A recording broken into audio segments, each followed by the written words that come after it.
Before they were blasting arena riffs on MTV and getting Sting to sing their hooks, Dire Straits were just a broke little pub rock band, making music that didn't really fit the scene. Okay, maybe that's a bit harsh. They did have a lot of commercial success with Sultans of Swing and other earlier albums, and they definitely had the technical ability.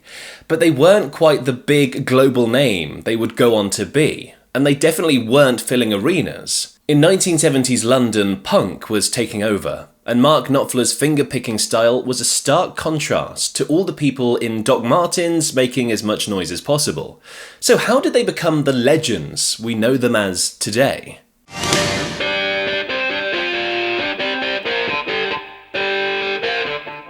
Honestly, if you asked me to define what cool means in a sound, it's that. But where did it come from? And how did it help Dire Straits take off? Well, it all starts with Mark Knopfler. Born in Newcastle, he's an interesting and very clever man. He studied journalism and taught English before his music days, and had a knack for smooth fingerstyle guitar, which, if you didn't know, is extremely difficult to get right. There's a reason most guitarists play with a pick. Not everybody can pull off good fingerpicking.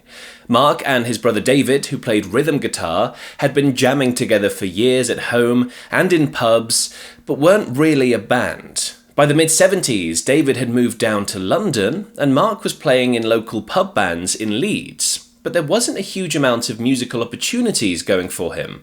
So David encouraged him to move down to London, which had a much bigger scene, and gave music a proper go. Mark made the move in 1977, crashing at David's flat. They decided to start a band together, added bass player John Ilsley and drummer Pick Withers, and named it Dire Straits, after their bleak financial situation at the time.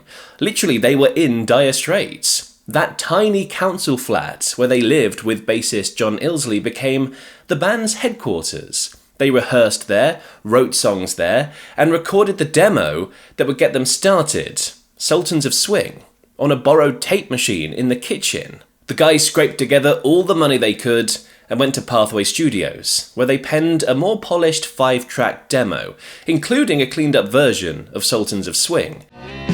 With the Sultans of Swing.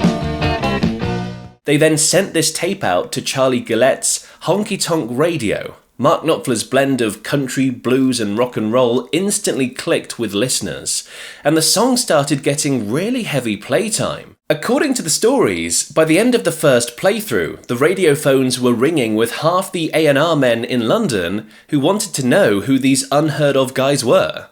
The band soon landed a record deal and set about releasing their first album, Dire Straits, which was released in 1978.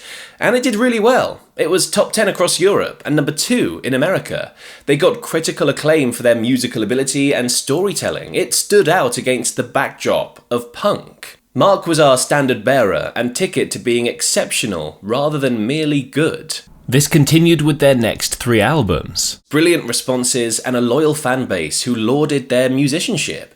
But then everything changed with Money for Nothing in 1985, and it actually came out of a completely chance encounter. According to Mark, he was shopping in an electrical store when he overheard a conversation between a couple of employees. The pair were watching MTV on the shop's TVs, and one of the boneheads, as Mark described him, had plenty to say about musicians.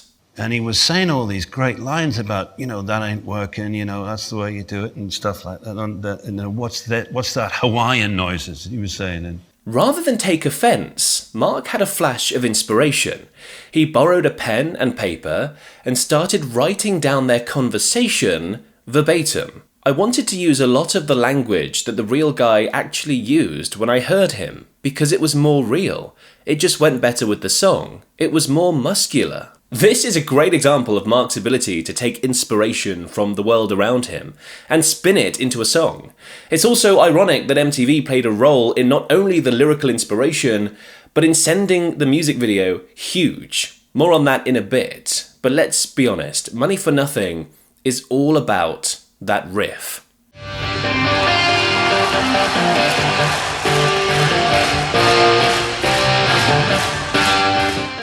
Now, this crunchy, distorted sound was quite a change for Dire Straits. As I said, Mark was known for his smooth, finger-picking style, delicate, precise, almost jazzy.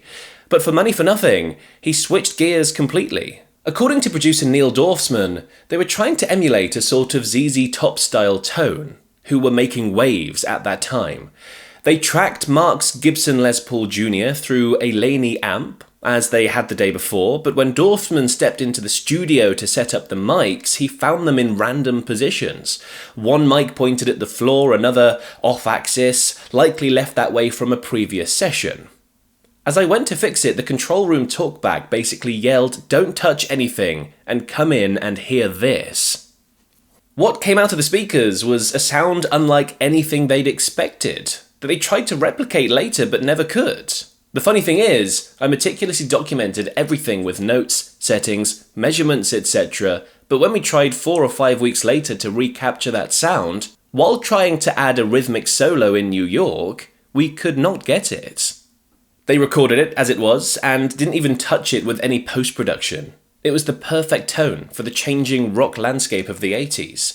Punk was out again, and stadium-filling big riffs were in, and it created a legacy. Now, Dire Straits were far from the first band to use distorted guitars, but that particular tone was so good that people still try and fail to recapture it. And then, of course, there's the video.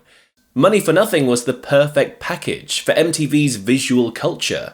As I'm sure you know, the music video shows 3D animated characters watching MTV and singing the song's lyrics, cut together with clips of live footage. And the animation was groundbreaking at the time. It was one of the first of its kind, and really captured people's attentions. It won the award for Best Video in 1986. It was also just perfect for MTV.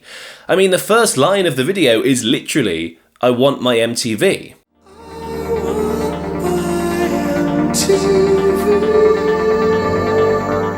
Of course, sung by Sting.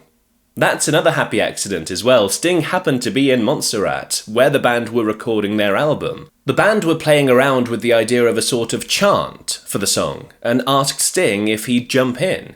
He was happy to help, and added an essential part of the song. And because he borrowed the melody from his band's song Don't Stand So Close to Me, he actually earned himself a songwriting credit on one of the biggest hits of the 80s.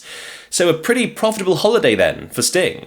By the end of the song, the word MTV features 8 times. It was basically free advertising, which is funny, seeing as the lyrics are a jab at MTV and the music industry. Anyway, the channel played it almost on repeat, and overnight, Money for Nothing was everywhere. It shot to the top of the charts around the world, especially in the US, and catapulted its parent album, Brothers in Arms, to number 1. In the end, the album sold over 30 million copies. They spent 85 and 86 touring arenas around the world, recording live albums and videos, and shows were huge. Fans crammed into venues. New fans were brought to their old music. But the huge change took a toll.